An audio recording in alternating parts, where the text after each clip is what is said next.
Irmãos em Cristo Jesus e amigos seculares, aqui estou mais uma vez para cumprimentá-los na paz gloriosa de nosso Senhor e Salvador Jesus Cristo, bem como dar continuidade a esta obra.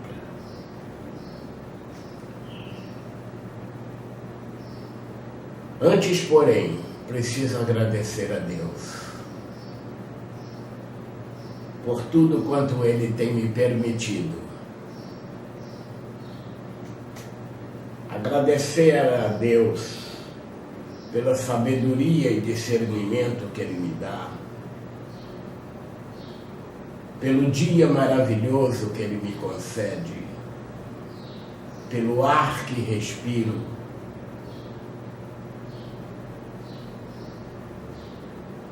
e agradecê-lo pelo sustento material e espiritual que Ele tem me dado,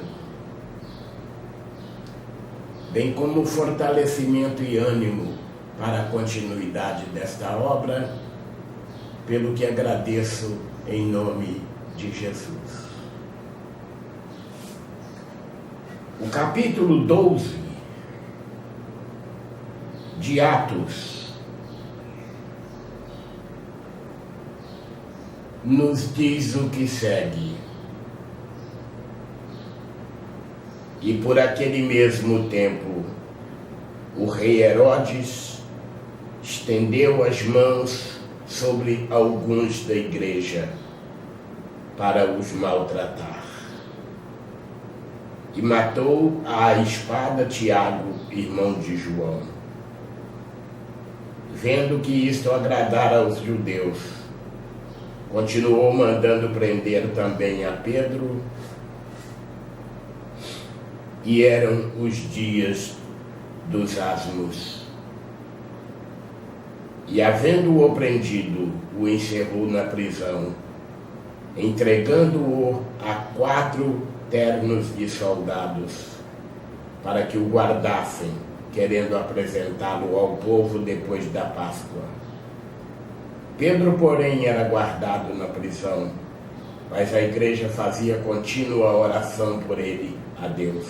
E quando Herodes estava para o fazer nessa mesma noite comparecer, estava Pedro dormindo entre 2 soldados, ligado com 2 cadeias, e os guardas diante da porta guardavam a prisão.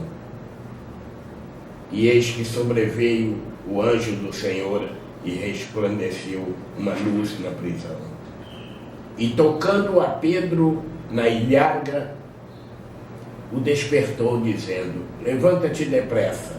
E caíram-lhe das mãos as cadeias. E disse-lhe o anjo: cinge-te e ata as tuas alparcas. E ele o fez assim.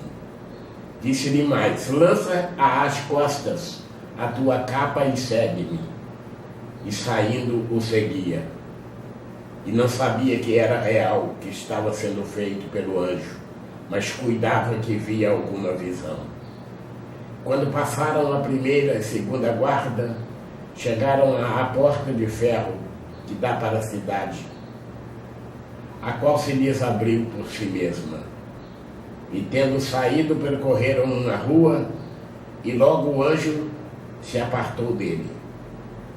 E Pedro, tornando a si, disse: agora sei verdadeiramente que o Senhor enviou o seu anjo e me livrou da mão de Herodes e de tudo o que o povo dos judeus esperava. E considerando ele nisto, foi à casa de Maria, mãe de João, que tinha por sobrenome Marcos, onde muitos estavam reunidos e oravam. E batendo Pedro à porta do pátio, uma menina chamada Rode saiu a escutar.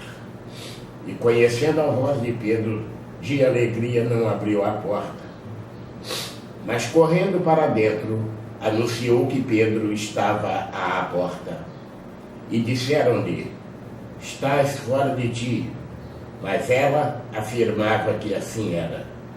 E diziam: é o seu anjo. Mas Pedro perseverava em bater, e quando abriram, viram-no e se espantaram. E acenando-lhes ele com a mão para que se calassem, contou-lhes como o Senhor o tirara da prisão e disse: anunciai isto a Tiago e aos irmãos. E saindo partiu para outro lugar. E sendo já dia, houve não pouco alvoroço entre os soldados sobre o que seria feito de Pedro. Quando Herodes o procurou e o não achou, feita inquirição aos guardas, mandou-os justificar.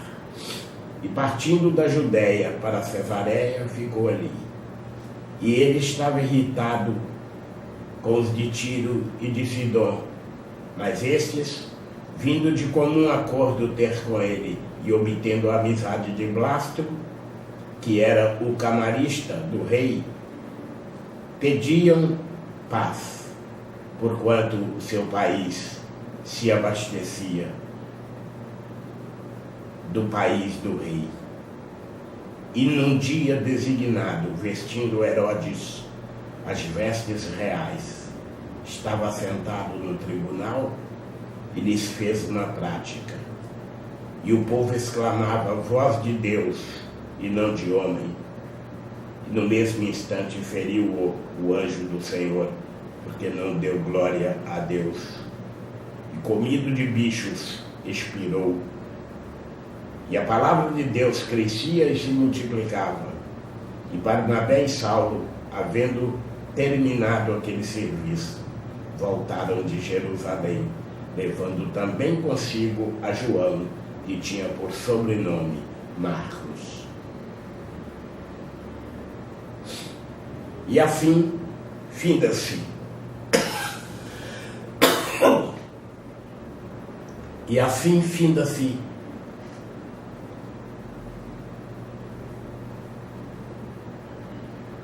E assim finda-se mais um capítulo. E Deus continuará derramando sobre a sua vida e a vida de todos os seus, rica e poderosamente, toda sorte de bênçãos, em nome de Jesus.